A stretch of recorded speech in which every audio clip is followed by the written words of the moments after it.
They are planed off ridge lines, averaging a mean sea level elevation of 3, 4, or 5,000 feet. A strip then that's only about 4, 5, or 600 feet long.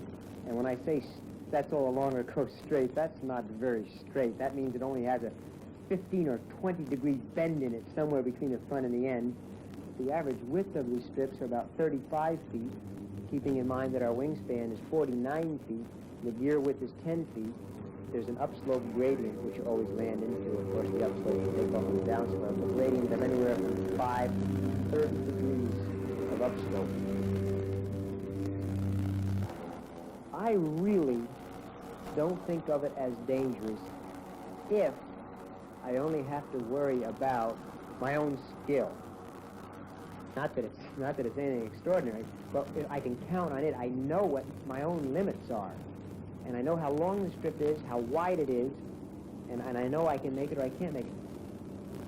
I would say the primary dangerous factor is wind, gusts, and drafts.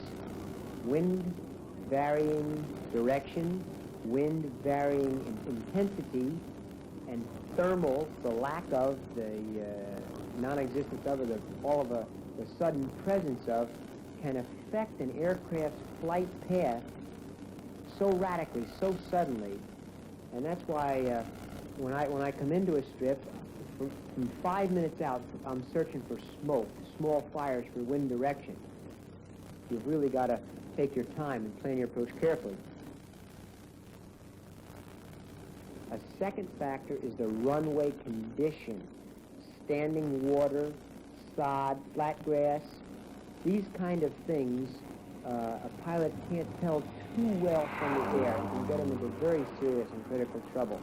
So we have a great problem with maintaining the strips, and it's a great deal of eroding and rutting, loss of any markers that we could put into them, and the runway surface erodes so badly in just a matter of 2 weeks. A strip can be usable on a Monday, and on Friday it would tear off the tail wheel.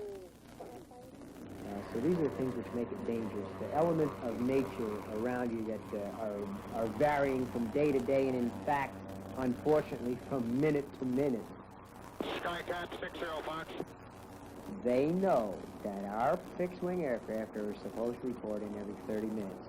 And if they don't report in every 30 minutes, they query about it. And I hope they never lose interest in this.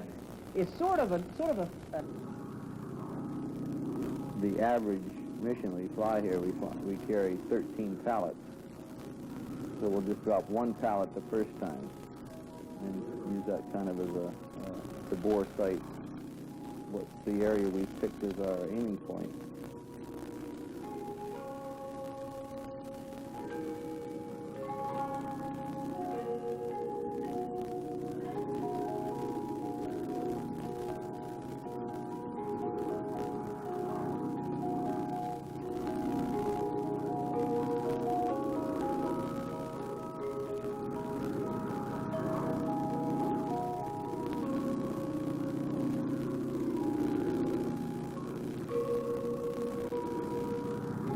That's okay, then we drop 2 at a time.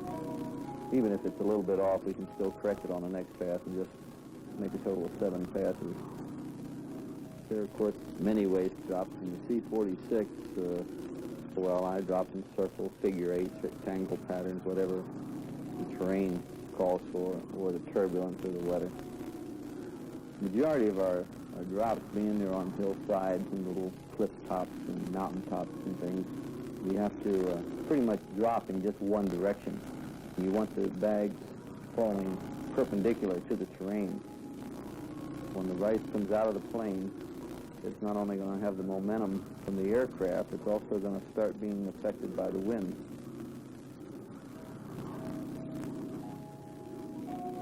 You vary your aiming point, I'd say up to 15 feet, 20 feet. For just an average wind.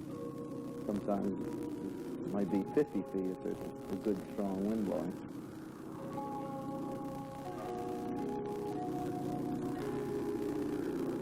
As you're coming into it, your load's going to be back by the door. It's going to be a little tail heavy. As you drop, tail's going to come up.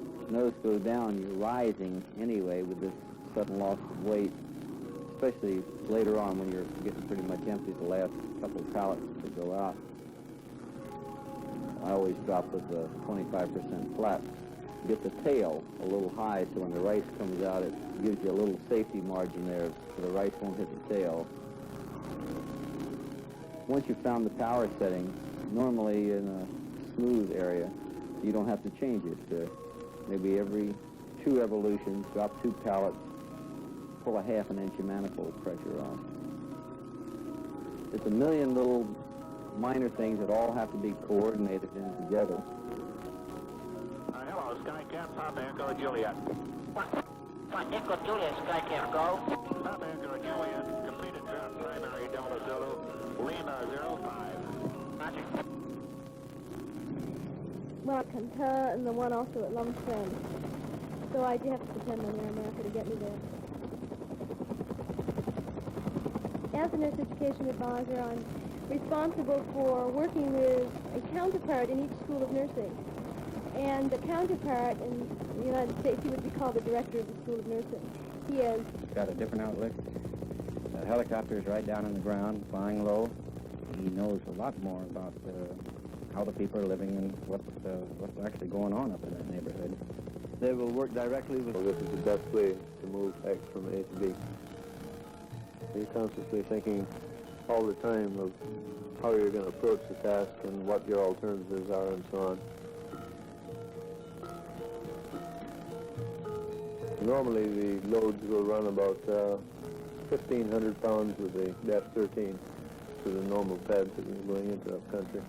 If you're going to an unknown place, you always plan for the worst. You have to take into consideration how your winds are blowing. If you have very strong winds that day, you might knock your load down a couple of 100 pounds just to be on the safe side. Your turnaround time with an external load is much faster. You can make an approach to a site, hook an external load up, and be off in less than 15 seconds. We always try and make our approaches into the wind as much as possible. This gives us more lift, longest, until you come out of transitional lift and are ready to hover over the pad. And then you just stabilize your hover high so that the load is not going to hit the pad with a jolt and damage whatever you're carrying. Flight mechanic, he's talking about how high the load is above the ground. He'll say 10 feet, 5 feet, 3 feet, 1 foot, touchdown release. At the same time, you can feel the load touch the ground and less power is required to hover the aircraft at that point.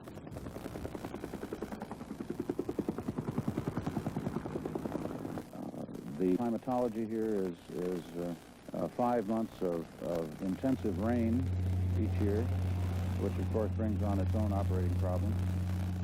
7 months of rather indifferent summer weather, which is accentuated by winds up country, dust in great quantities, almost like the Sahara Desert, reduced visibility, and the smoke from the burning of crops by the nomad tribes in the upland regions. This is a form of agricultural culture in Laos. Which of course we want to keep rotary in. We practice emergencies up to a point. If the engine is not idle, it's not available in case a mistake is made during the auto rotation. If a mistake is made, we must have the ability to fly it away. Sompong has done very well from the beginning. We anticipate qualifying him as captain as soon as he can finish his area familiarization in northwest Laos. Then, When I brief new pilots, I'd like to get them off on the right foot. They're all part of the company, part of the pilot group. We help each other out every day. We depend on each other. We're the guys that are going to have to go pick a guy up if he goes down for engine failure or something like that. And I try to foster this as much as possible. We depend on each other in the area for area briefings. If something happens, a changing situation, we'll pass it on to the other pilots as soon as you find out so that nobody else can run into trouble.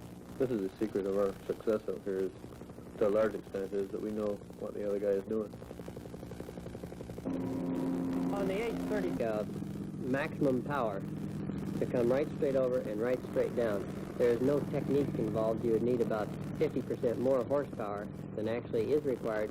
So you bring your cyclic back, and it brings the place back, and it's a stopping action. The flare actually will take care of probably most of your weight, and then most of your power is saved in case there is emergency. A good technique is you never pull power until after that tail touches, and that takes 30% of your load. So you can land using probably 50%, 60% of your available power. And if you have power, you can pull back off. We have to fly very defensively over here because you never know exactly what's going to happen. Like that pad was the first time I'd ever seen it, let alone land it. This is part of our job, probably a greater part of our job than carrying the rice, but they fit in well together. There's the welfare of these people, of course, which is the same reason for the rice. You are a part, and you're contributing to something that's greater than yourself. And this is very important in flying a helicopter.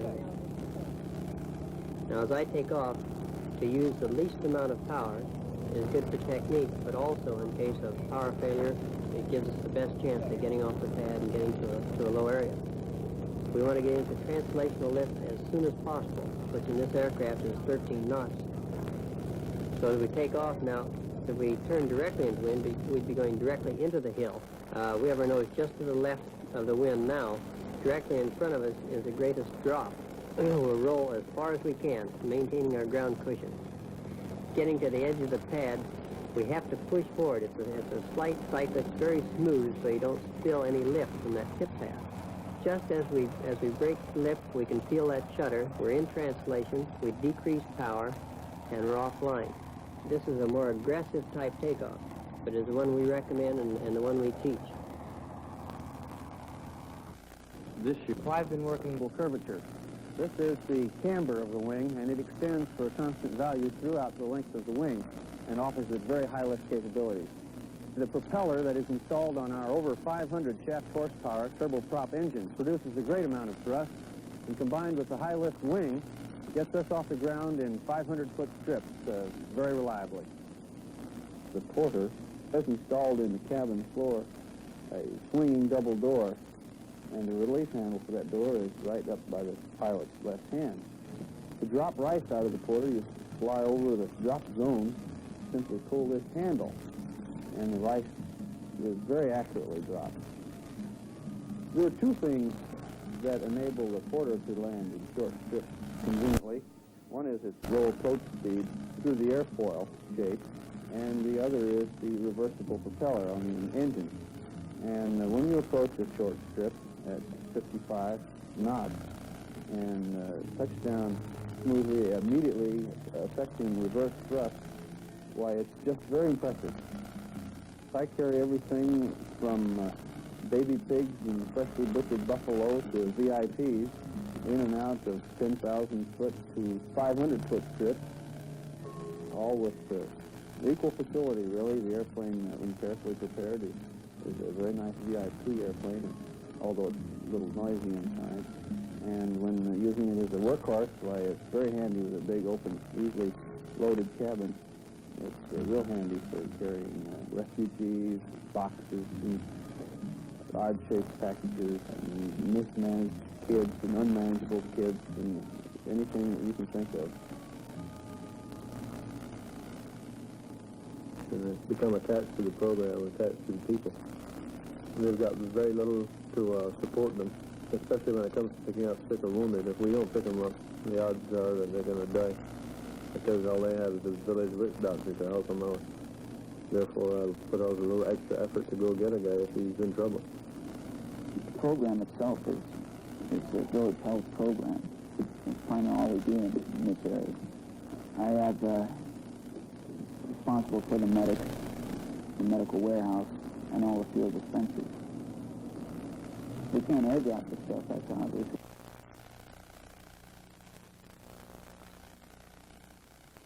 Make sure it's being used properly.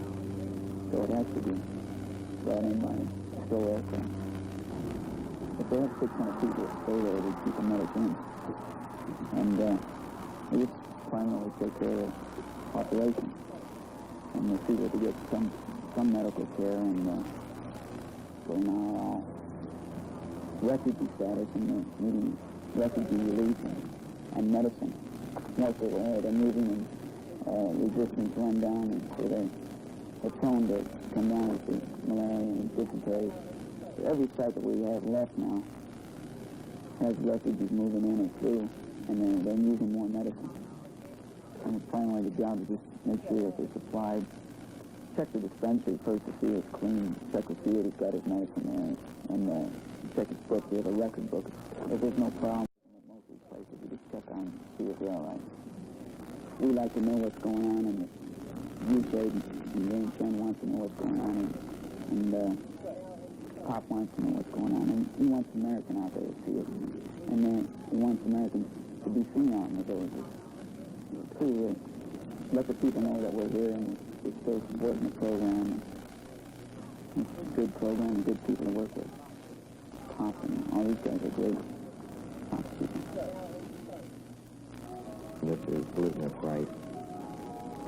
It originally comes in from Thailand, packaged in 100-kilo bags.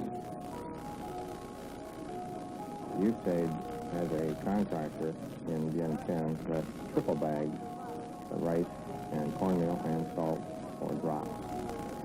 The reason that it's put in triple bags is to resist breakage. It's undoubtedly cheaper to land rice than it is to drop it, because on landing rice there is practically no breakage.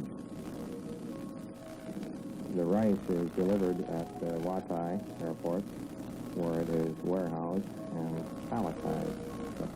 The two bottom bags on the pallet are securely tied so that when the rice leaves the aircraft, the pallet does not fly up and hit the horizontal stabilizer.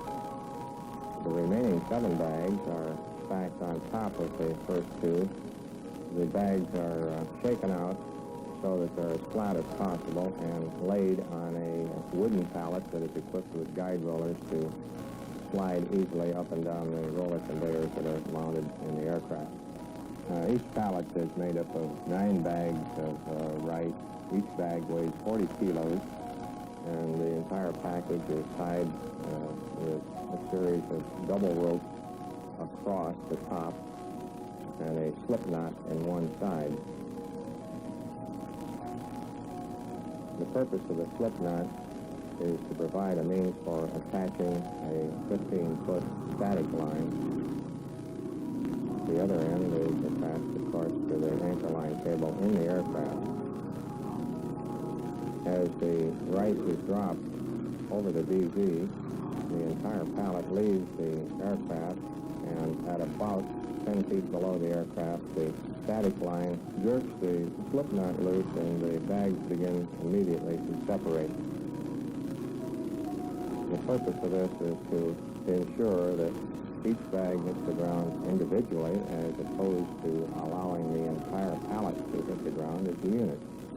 So we have found that when this happens, the entire package is apt to burst and a lot of rice is lost. When the bags hit the ground individually, there is comparatively little loss. In addition to delivering glutinous rice by free fall, we also deliver cornmeal and salt by the same method.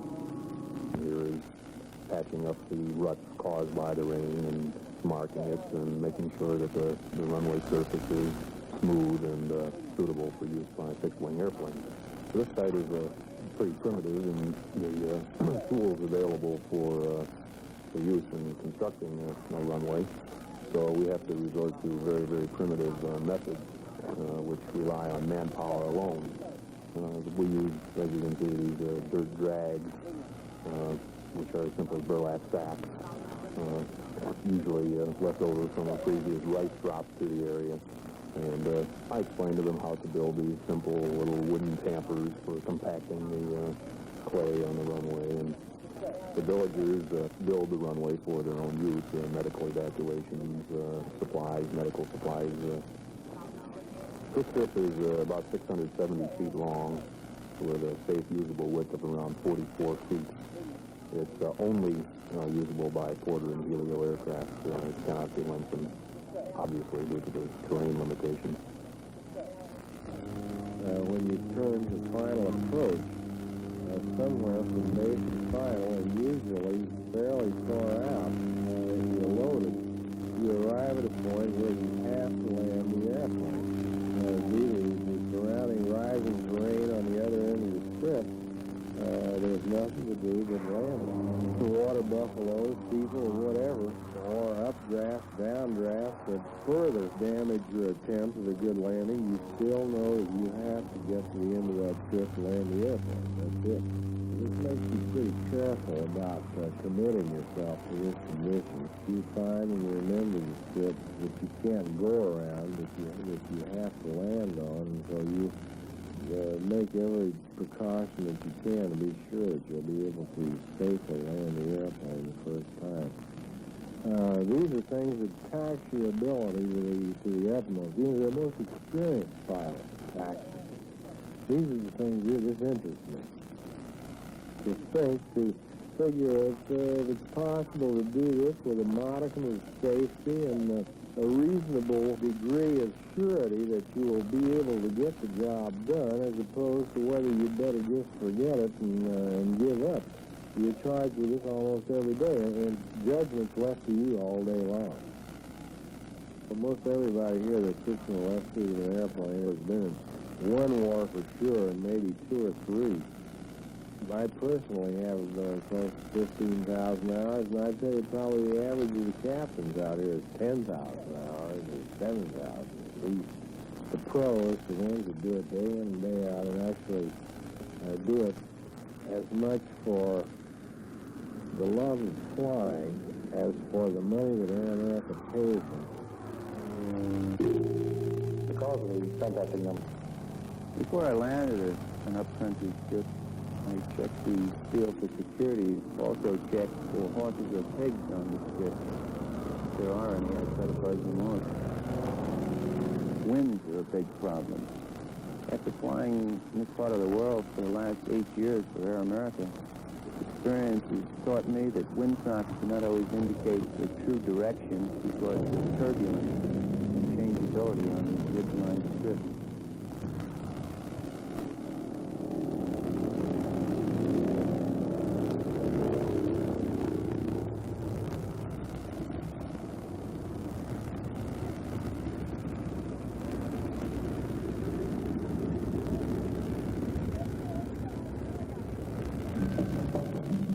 This is a tough trip. It's necessary that I get the maximum short takeoff and landing performance built into the trip.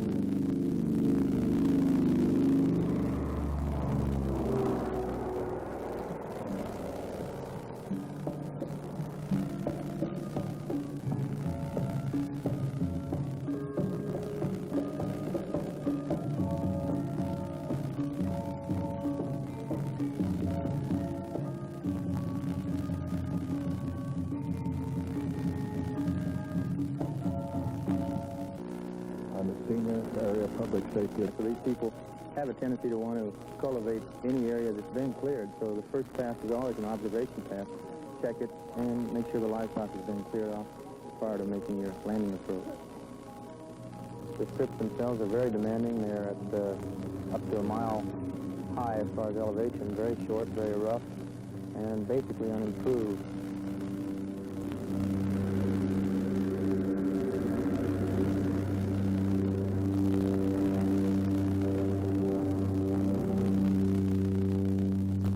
This particular strip here, to an old carrier pilot, reminds me of landing aboard a carrier, in that you're approaching it in a manner that you're flying the aircraft with power and attitude and not too high a rate of descent, and aiming for a particular point. Also, appropriate vehicle for carrying its own fuel around, simply because of limitations on weight and cubes.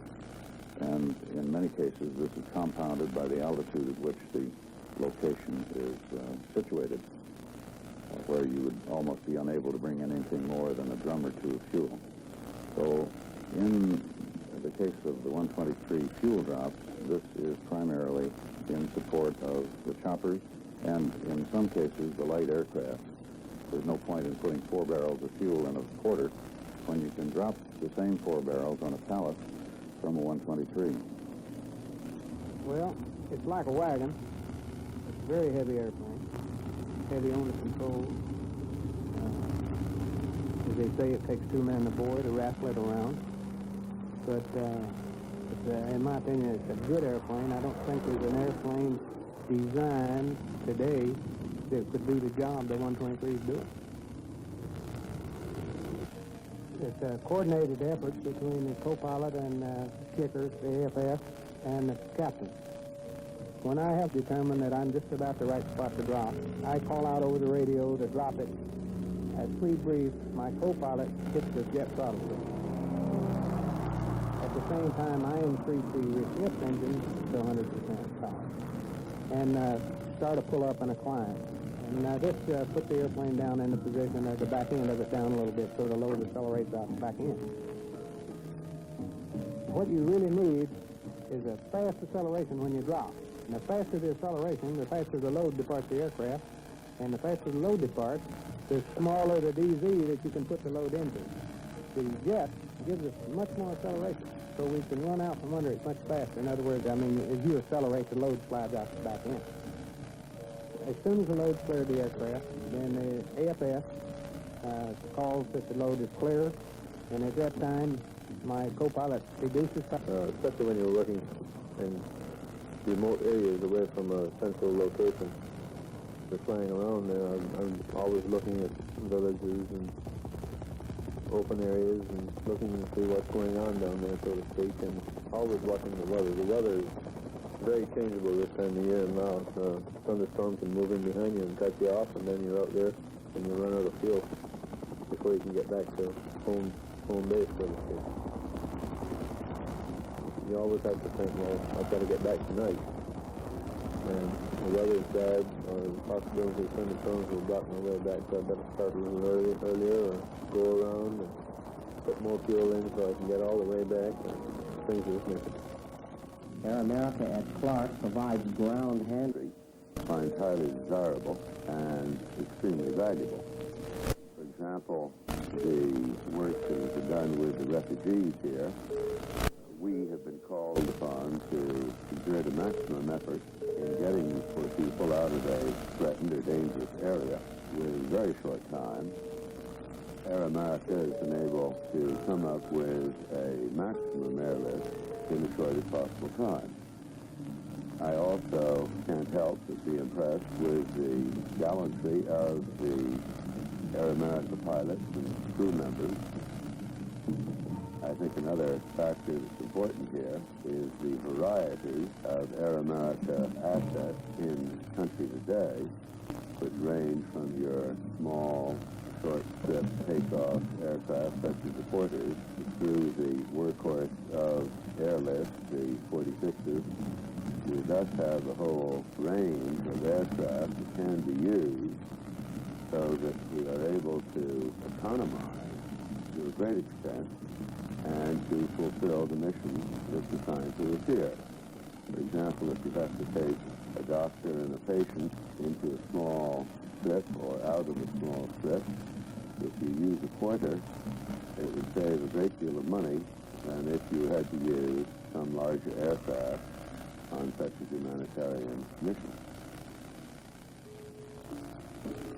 This is usually done in a rather short span of time because the refugee movement is brought about by the advance of unfriendly forces, and it usually doesn't get started until the unfriendlies are within, let's say, hailing distance of where you're trying to remove the people from.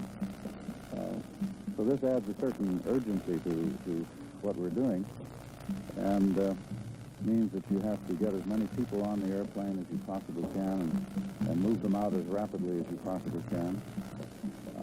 It's sometimes a heart-rending sight to see these people, many of whom have moved countless numbers of times, getting on the aircraft with all their worldly possessions wrapped up in a bamboo or wicker container.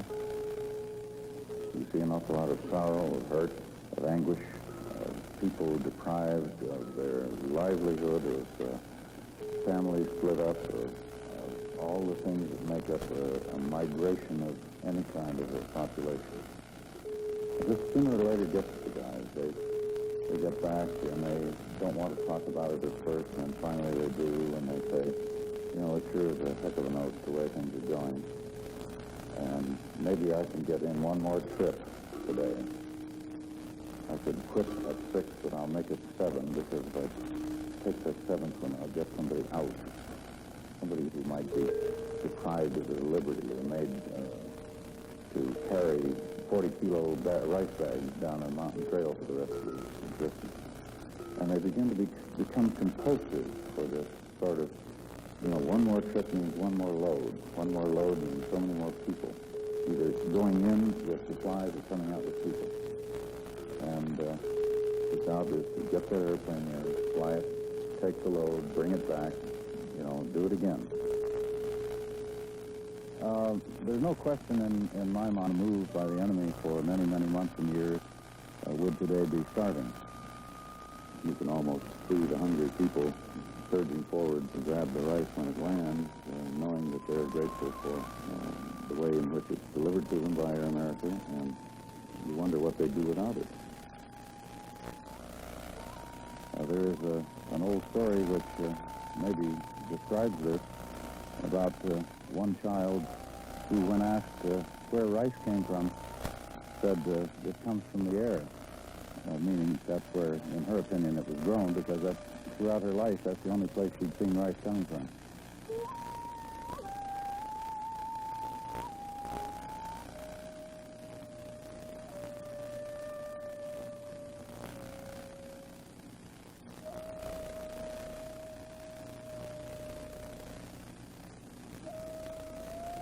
Any underdeveloped country, of which Laos is perhaps the prime example in Southeast Asia,